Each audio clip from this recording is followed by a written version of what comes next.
in mixed signals. When the US and Iran sign their memorandum in Geneva on Friday, if they sign it, Iran will be represented by their foreign minister and parliamentary speaker. Both of those men have been in government for years, meaning they are very much a part of the same regime accused by the US of massacring 40,000 protesters and funding terrorism across the world. They were evil enough to warrant a threat of total eradication, along with the entire Iranian civilization. But that was then. You talk about regime change. I never cared about regime change. It's never a part, but I guess you have regime change because you know better than anybody. The first group, they're all dead. Dealing with people. Problem about taking out that first group. That first group was the moderates, guys. We replaced moderates with a bunch of hardliners, and the moderates, they were willing to give up their nuclear enrichment. The hardliners that we bombed into power, yeah, these guys aren't giving up their enrichment. They're not giving, bro. They don't even really want to give up their enriched uranium. The Ayatollah said it is sacred, and I mean, let's be real. We kind of gave them every reason to, because we kind of proved that. Well, if you don't got a nuke, we're just gonna keep coming at you. But if you do, we're gonna leave you the F alone, like North Korea. And I mean, that's a very dangerous precedent to set on the global stage. It's pretty much saying that the only way you can have any real sovereignty is if you have a nuke.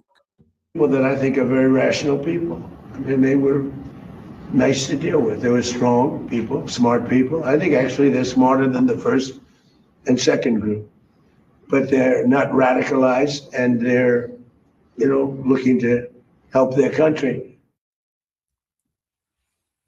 Well, President Trump is also losing interest in the so-called nuclear dust. Iran's uranium stockpile and its ability to quickly make a nuclear weapon became a central pretext for war, but the current agreement is only an agreement to carry on talking about it. Iran says it's only, quote, reiterating its previous position, and retrieving the nuclear dust, well, that might not be worth the hassle after all. To go get it is a big deal, because they say only China and us have the equipment where you can even get. The whole mountain is collapsed on top. We have cameras on it.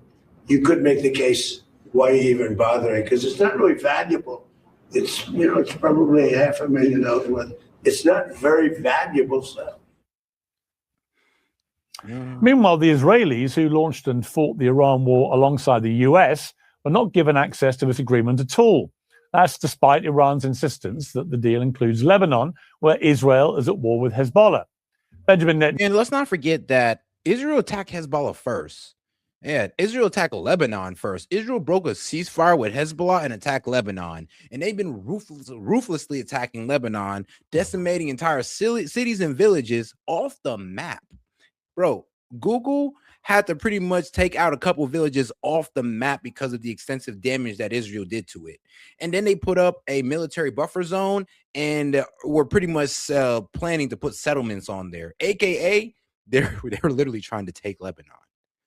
And well, Iran's trying to stop that, and the Israelis don't want that to happen. And guys, I'm gonna be real with you, it's not about Hezbollah. I know they can sit there and lie to you, but no, it's not. Under that ceasefire, Hezbollah didn't attack Israel. Israel broke the ceasefire with Hezbollah. So this ain't about Hezbollah. This is literally about taking Lebanese land under the fog of war of Iran. And they was hoping that they'd be able to get away with it, but they didn't. So, I mean, shout out to them not getting away with it. Netanyahu, until recently praised as the heroic wartime leader, is now a difficult guy who should be thankful we're doing this. President Trump has a gift for making big points in plain English, and in his latest criticism of Netanyahu, he summed up what many people have been arguing for several years. Israel's fighting Hezbollah too long, and too many people are being killed. And you don't have to knock down an apartment house every time you're looking for. Oh, man. You know, I'm going to go back into that one because let's be real. That's one of the main problems with Israel. So, yeah, let's go ahead and get into this because somebody says, what do you mean Lebanon attack? No, bro.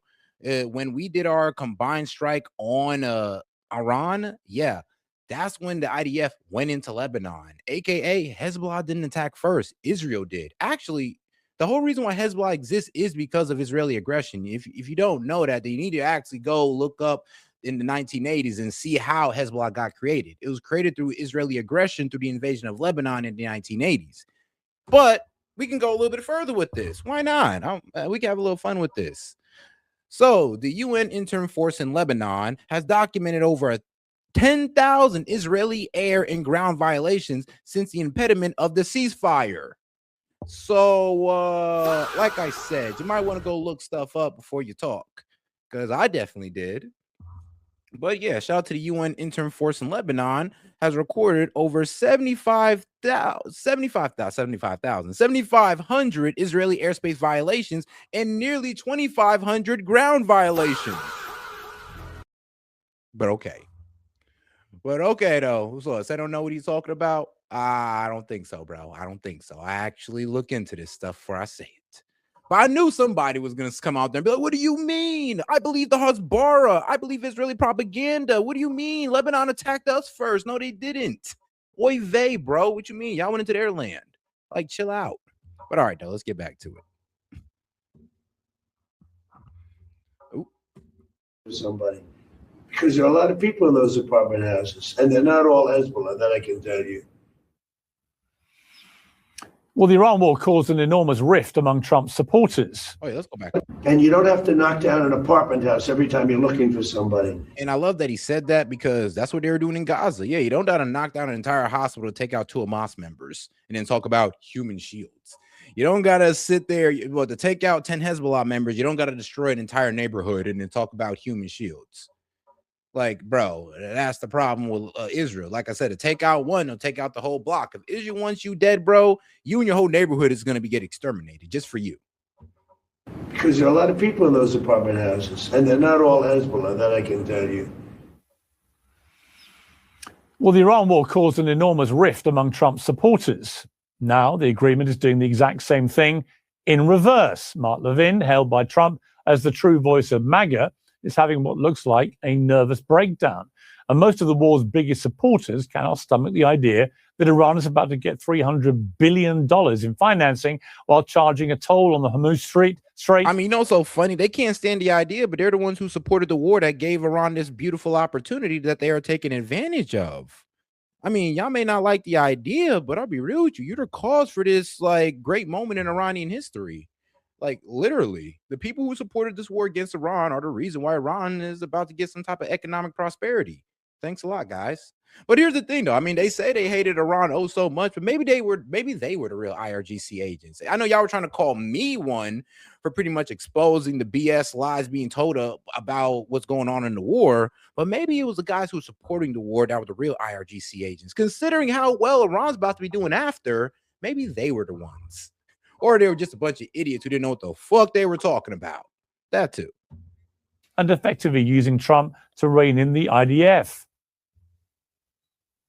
The deal is absolutely terrible. There's no getting around it, said Will Chamberlain. The president should renege.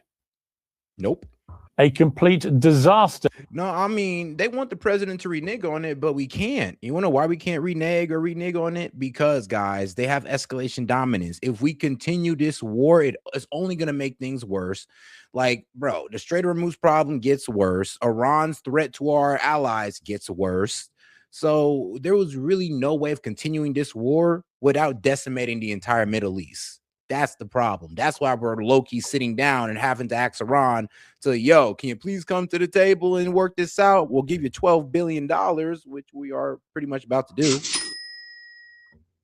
Added Mark Tyson. If nothing else, the Iran deal was supposed to draw a line under a saga the president clearly regrets. Right now, is failing even to do that. Well, joining me now is Cenk Uygur, the founder and CEO of the Young Turks, General Mark Kimmett, the U.S. Army veteran and Assistant Secretary of State, Lieutenant Colonel Chuck DeVore, who's a former U.S. Army intelligence officer, and the foreign policy analyst and host of YouTube show on Oh My World, Hagar Hamali, and Brian Tyler Cohen, the host of No Lie, who's also with us. So welcome to all of you. Cenk Uygur, I'm going to start with the extraordinary words I never thought I'd use, which is probably the biggest cheerleader for Trump's deal is Cenk Uygur. Yeah. So listen, I didn't want to go on the war in the first place. I thought it was a bad idea. You all know that, right? But our job right now is not to say, oh, Obama's deal was better. We could have that discussion. But the most important thing is let's get out of the war. Let's go towards peace. So if Trump is going towards peace and towards American sovereignty, I'm 100% in favor of it. And so what do we want this war for?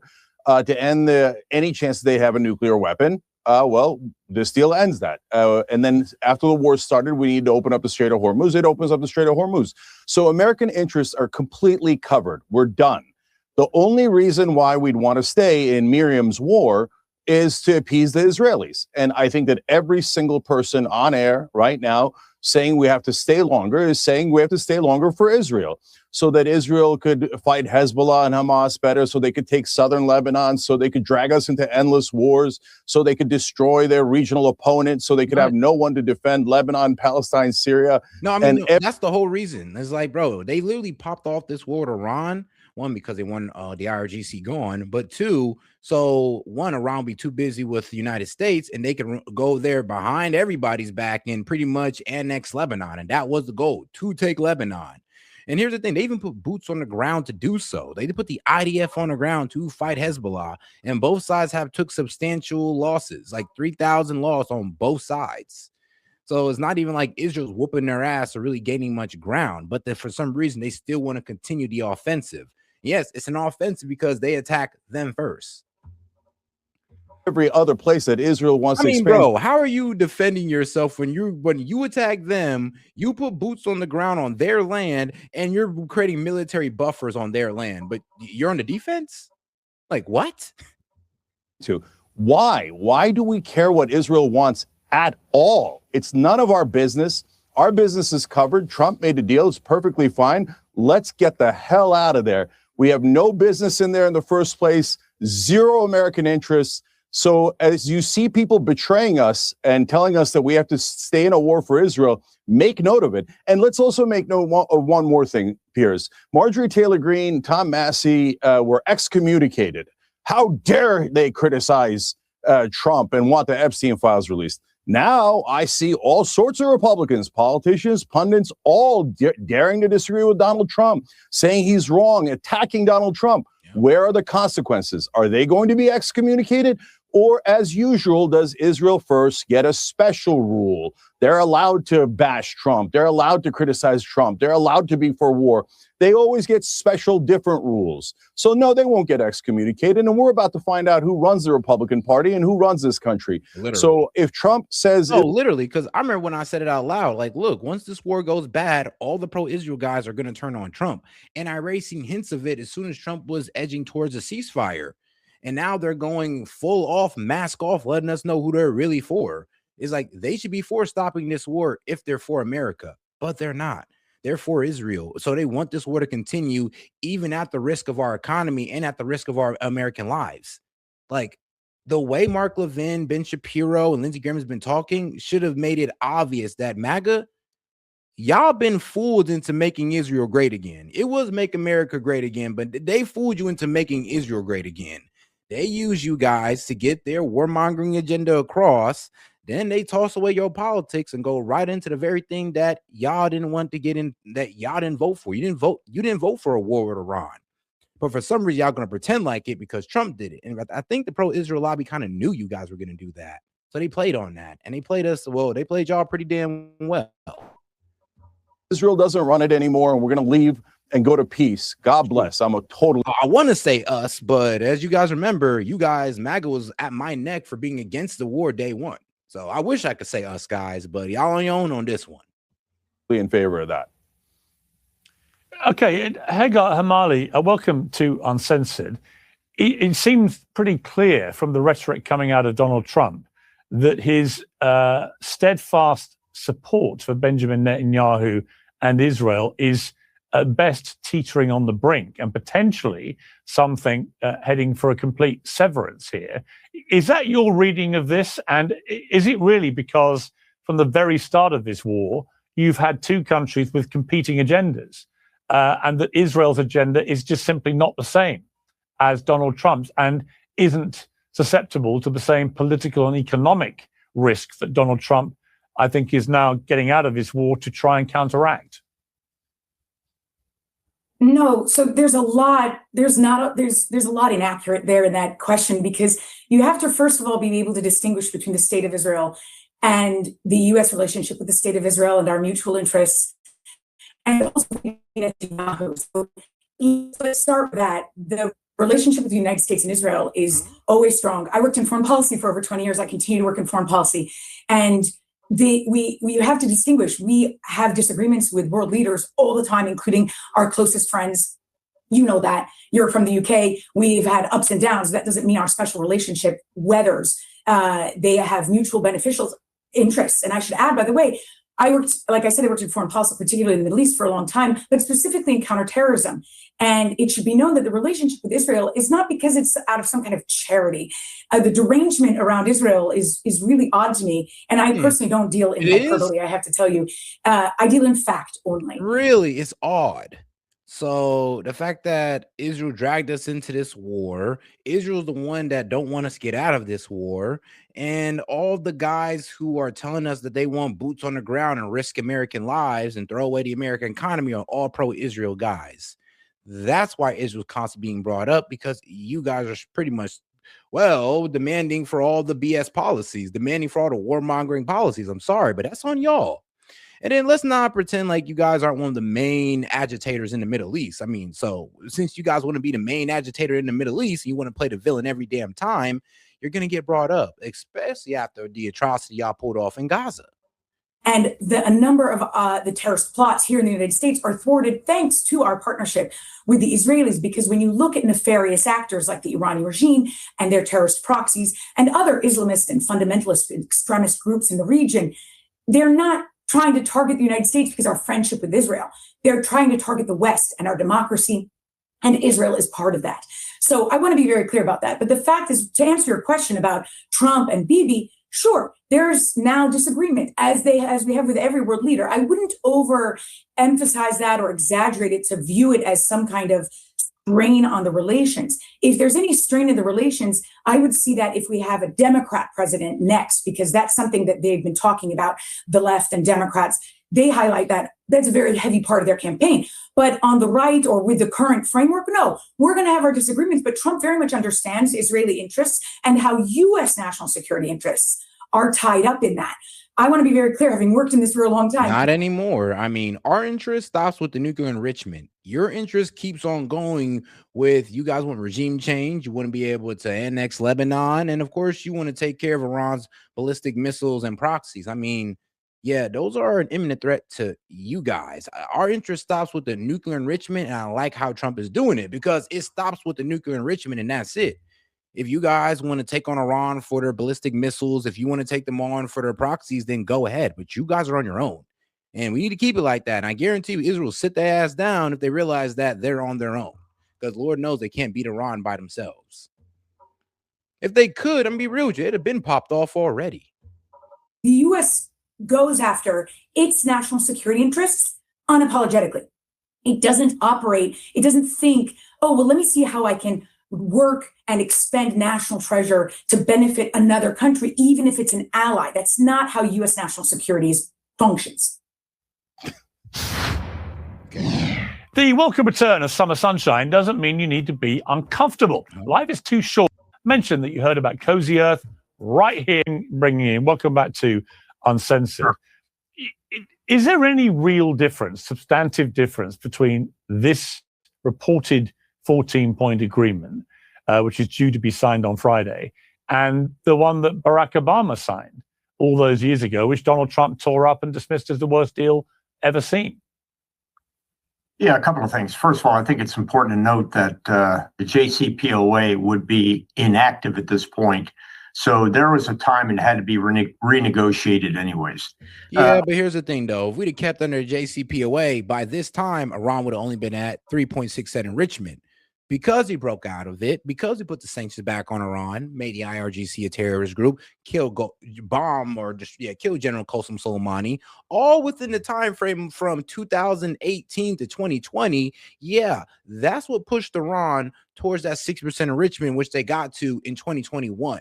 Isn't that kind of crazy? From 2018 to when Iran gets out, into all the way out to 2020, when we kill General Qasem Soleimani, or well, Trump kills General Qasem Soleimani. Now all of a sudden they're at 60%. What does that tell you? That the more aggressive we are towards Iran, the more we're pushing them towards a nuke. And that just seems to be the pattern that nobody want to admit to. They're thinking that we can just bomb Iran into what? A democracy, which is actually it's already a democracy, so I don't know about that. But we all thought we could bomb, well, not all of us, but apparently MAGA and the pro-Israel guys thought that they can bomb Iran into compliance. And apparently Iran stuck it out, and now we're complying to them. The short answer is we don't know the answer to your question for two reasons. One, we haven't seen the MOU. Number two, we haven't seen the negotiations start for the final agreement. And number three, something that I'm always concerned about, which is inspection and verification. The fact remains is we really don't know the capacity of and capabilities of the Iranian nuclear program, because they had control over when, where, and how the IAEA could come down and inspect and verify. It was a fig leaf. We really had no idea, either as a country or as a world, what the Iranians were capable of.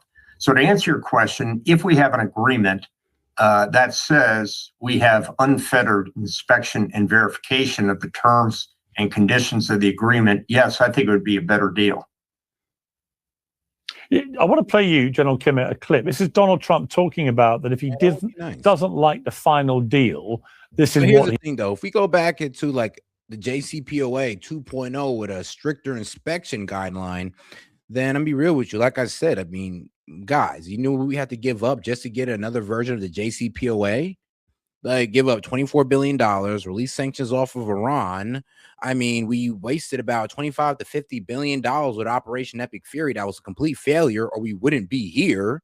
And I mean, our troops are going to be withdrawing out the region within 30 days. And here's the problem, guys.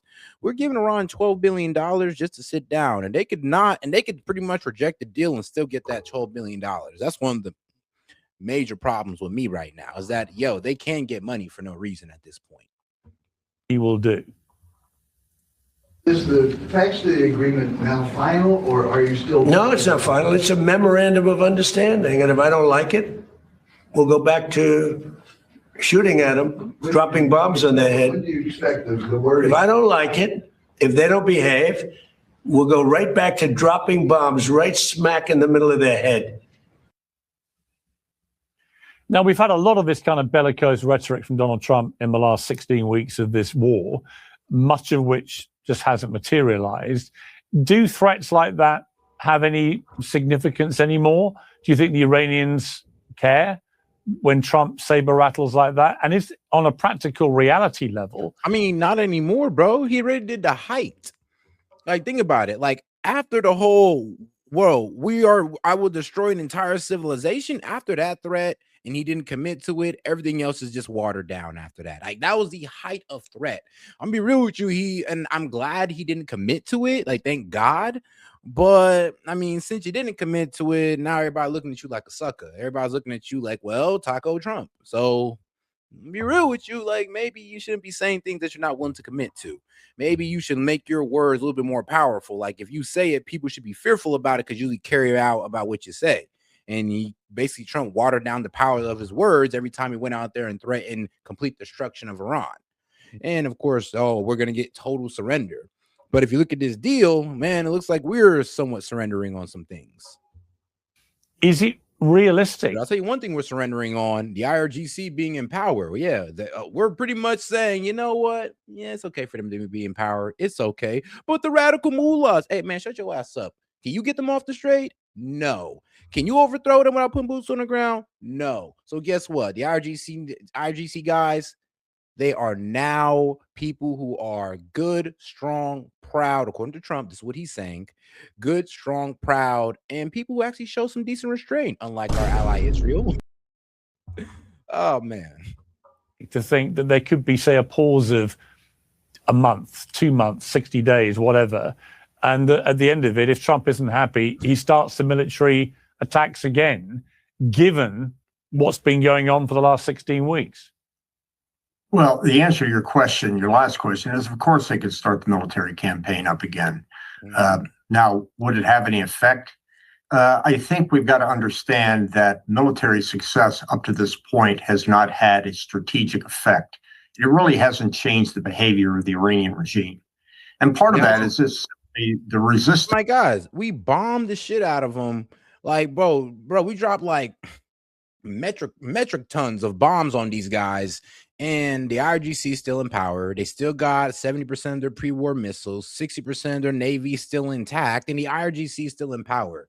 And we just wasted a shitload of ammunition just to commit to epic fury, and none of our goals were accomplished.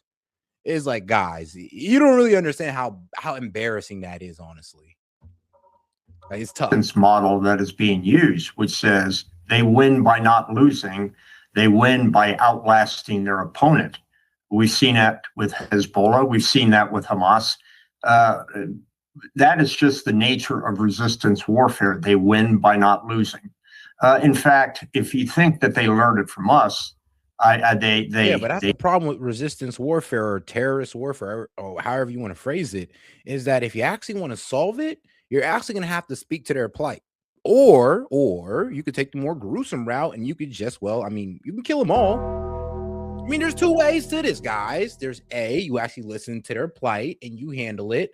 So if you actually want to, stop the attacks from Hezbollah, tell Israel to stop trying to invade Lebanon, or you could take the brutal route and you could just kill all of Hezbollah, no matter what, no matter how much Lebanese people you gotta kill. And that's what, honestly, Israel's doing right now.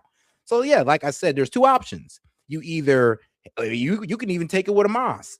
You can either give the Palestinians a two-state solution, or you can just kill them all. And then you don't got to give nobody a solution. Sadly, it's A or B. There is really no C. It's either work things out or kill them all. They taught it to us. In fact, they learned it from us. That's how we beat the British in 1776. We were on the verge of military defeat repeatedly, but the kingdom of George got weary, said it's no longer worth it. We don't want to fight anymore. It's not in our strategic interest. And we could be here for another 100 years and those damn colonialists will not give up. So let's get out of here. I mean, doesn't that kind of sound like Iraq, Afghanistan, and now Iran? Just wait them out. Yeah, and without that devastating reality 250 years ago, you'd be speaking in a nice English accent, General Kimmett. Well, thank God we don't. Yeah, low-key. Let me bring in Lieutenant Colonel Chuck Duvall. Welcome to Uncensored. We do know, broadly speaking, because it's been leaked to CNN and various other, Al Jazeera, I think, as well. Now, this 14-point agreement, I've read it. Now, a lot could change between now and Friday, particularly given the ferocious backlash it's already receiving from many people who've been very supportive to this point of Donald Trump's war in Iran. So it may be that they go back and change some of this. But so far, what it indicates is that there would be an immediate and permanent end to the war on all fronts, including Lebanon. And both sides would undertake that from now on, Iran will not launch any hostile action against each other, neither would, and will refrain from the threat or use of force against each other. Each side refrains from interfering in each other's internal affairs. Each will negotiate and reach a final agreement within a maximum 60 days.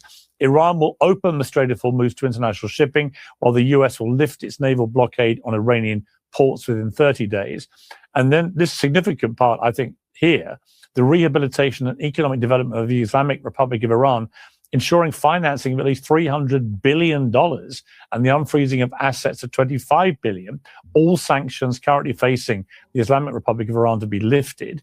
And the Islamic Republic of Iran reiterates, in other words, repeats, that it will never produce nuclear weapons. The fate of enriched material, the fate of all mutually agreed nuclear-related issues, including Iran's nuclear needs, will be adequately addressed in a final agreement. I mean, I ain't gonna lie though, like the whole 300 billion, guys. Yeah, so 300 billion for fund for Iran's reconstruction and economic development, provided it meets commitments laid out in the final deal.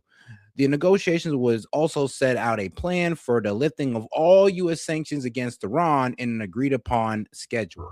So yeah, guys, if this deal goes through, I mean, Iran's going to be getting everything they ever wanted. And here's the thing: they already got the sanction relief because they're pausing it. Yes, they're pausing the sanctions, and if Iran, pretty much goes through with the deal and everything works out, they'll keep them permanently off. So, like I said, bro, Iran is low-key getting enriched right now. Like, I ain't gonna lie, bro. Maybe Trump, I don't know, man. Maybe Trump done turned into like a secret Muslim. Alhamdulillah. And both sides agree the final agreement will be approved through a binding resolution Which of I the ain't UN mad at. Security Council. So, I've read that. Hey, man, we love the Christians, we love the Muslims and the Jews this way. So look, I ain't mad at it. I'm just saying, man, my man hooking up Iran better than Obama. Like, let's keep it real. And I don't see much difference with the Obama deal, particularly on the crucial stuff, like the ability to enrich uranium, the nukes and stuff. There's nothing concrete there whatsoever, which take things, I think, any further than the Obama deal. And this idea, Lieutenant Colonel Chuck DeVore, if I'd said to you on day one of this war, at the end of it, Iran would be the losers, apparently, but be given $300 billion Crazy. and another $25 billion of unfrozen assets returned to them, you'd have said I was nuts, wouldn't you? Yeah. No loser ends up. I mean, like, bro, that's like saying you won $1 million today, but you're having a bad day. Like, bro, how? Like, what? It's like, oh yeah, bro, we lost the war, but America's giving us $300 billion for reconstruction, economic stability. Like, wait, how'd you lose? It sounds like you're getting everything you want. Oh yeah, and they're releasing the sanctions, and they're releasing $24 billion in foreign asset, but we lost though, bro. Like, huh? You sure, bro? You sure you're just not saying that? Because that's exactly how it feels right now, guys. I'm gonna be so honest with you. It does feel like Iran is getting everything they want. I mean, actually, I can't even say it feels. It is what it is at this point, especially if the deal goes all the way through. Like, both sides sign it, agree to its guidelines and all that good stuff, agree to all the chapters and well, charters, however you want to say it. But if that is all agreed upon, bro, Iran is looking at billions of dollars in funding, billions of dollars in sanction relief, and billions of dollars of potential earnings because of the, permanent sanction relief they'd be receiving. With that, do they? And honestly, this is actually a strategic move done by Trump, because let me be real with you, if you take off the sanctions off Iranian oil, it's added back into the global supply, which could hasten, us getting back to that $3 gas if we're allowing Iran sanction-free oil now to get back into the global supply chain. First of all, great to be on your show. Secondly, I think it's important to understand that all of this information we're getting about this deal is being leaked likely from one side.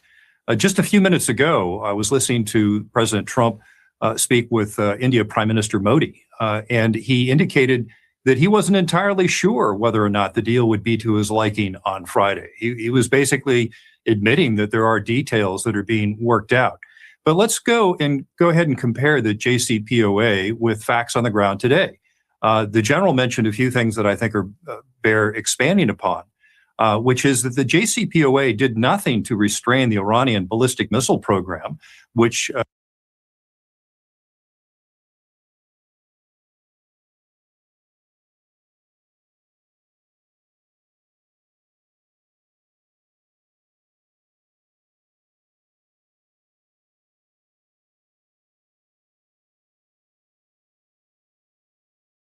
you could argue was technologically behind their nuclear program.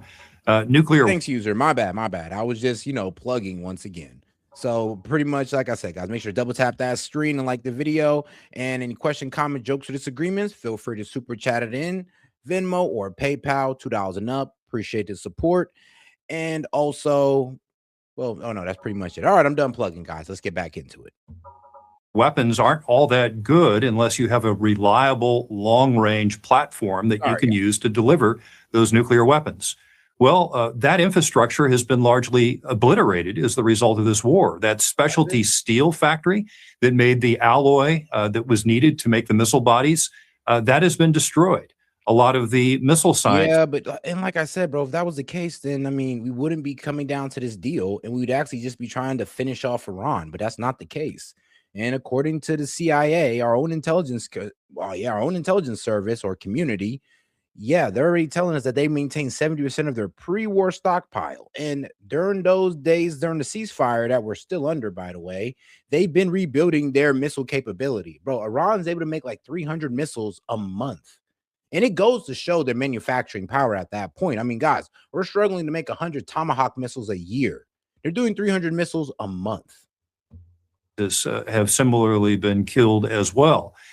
So that's number one. Number two, the JCPOA unlocked billions and billions of dollars up front to Iran in an attempt to buy them off. That money went directly to their proxy network throughout the Middle East, to Hezbollah in Lebanon, to so Hamas. Why wouldn't this money do the same?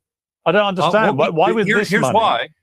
Here's why. Because so far as we know, right, again, the details are somewhat sketchy, but so far as we know, it's all conditions based. In other words, if you behave, you may start to get access to some of this money. If you don't behave, you won't get access to it, which was very different than the JCPOA, which front-loaded the money regardless of behavior. One last point. I heard the president say that Israel had the right to defend itself against Hezbollah just this morning. But he asked that Netanyahu be circumspect about that retaliation or about the scale with which they fought back. So he acknowledged this morning that Israel has the right to defend itself. And one last point. Facts on the ground. We all acknowledge that Israel has the right to defend himself. Is that we don't acknowledge that Israel has the right to start shit in the Middle East. That's the problem with Israel. They're starting too much shit in the Middle East, guys, and we can't keep track of it. They're running rogue out here. Like, bro, we tried to get a ceasefire last time. Iran actually opened up the strait. Israel did 100 strikes in Lebanon within an hour, and it closed back down. So that's the thing. We understand that they have right to defend themselves, but they don't have right to start shit. And they started this shit with Lebanon by invading them while we were going at it with Iran. So what do you think? That Lebanon is not going to attack you guys while you have boots on the ground in Lebanon as we speak? Like, do y'all hear yourselves? And like I said, the way these pro-Israel guys always started off after the retaliation from their bullshit. It's like, bro, they're like, bro, literally how they did the Palestinians, after they take their land, force them from their homeland, recklessly kill them. Now when Hamas starts and then they attack them, they want to go, well, look at the evil Palestinians attacking us. But why? How dare you ask why, you anti-Semite? Oy vey. It's like, oh God. It's like, nah, trust me. I don't even want to go down the road with them most of the time because it's just like, dog, it's complete dishonesty, intellectual dishonesty. They're like history revisionists. They want to act like Israel isn't the aggressor when they are.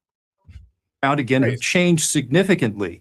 Iran doesn't have the stockpiles of munitions nor the cash to send to Hezbollah, Hamas, and the Houthis. And if you haven't noticed, there's been a change of management in Syria, which makes it a lot more difficult to resupply Hezbollah overland or via air. It's not as easy as it was just last year. Okay, Brian Tyler Cohen, welcome back to Uncensored. I want to start with you by playing a clip from Mike Pence, because I think this is quite a significant comment from somebody who was, of course, Donald Trump's vice president. It sounds like you think, from what we know so far, this is a mistake by the Trump administration. Well, it's much bigger than a mistake. I think it's ill-advised. We ought to keep the pressure on, keep the blockade on. Pence, you're a dumbass. Keep the pressure on, keep the strikes on. So what, when they decimate all the energy infrastructure in the Middle East, you can sit there and blame Donald Trump for $10, $15 in gas? That's the problem here. They don't really want to accept honestly, I don't even think they see the consequences of it.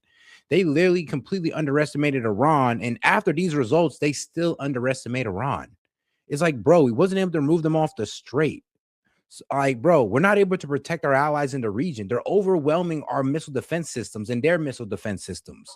What the hell do you want us to do? If we keep escalating things, we're going to leave our allies defenseless in that region. And then Iran's really going to decimate them.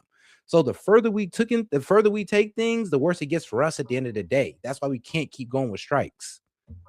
And if need be, let our armed forces get back to work. I mean, worse than a mistake, and I did say again, I don't want to play, Monday morning clever dick, but I couldn't really understand why Donald Trump was doing this, given all his pledges not to take America back into, as he put them, pointless Middle Eastern wars, and with the obvious impact on cost of living, which he'd also campaigned on reducing the cost of inflation and so on. None of it really made much sense to me.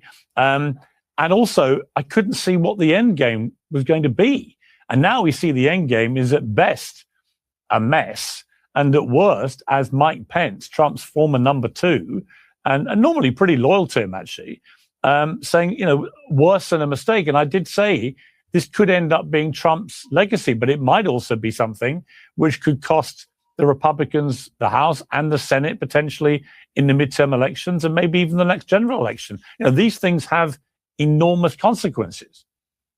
Well, they have enormous consequences because everything that he's engaging in right now is severely unpopular. And Trump himself knows that it's unpopular because these are the things, as you said, that he campaigned expressly against. It was him who came out and said he was not going to engage in any of these endless, pointless foreign wars in the Middle East. It was him who said that he was going to focus on making sure that gas prices are low. Well, gas prices are high as the result of this war.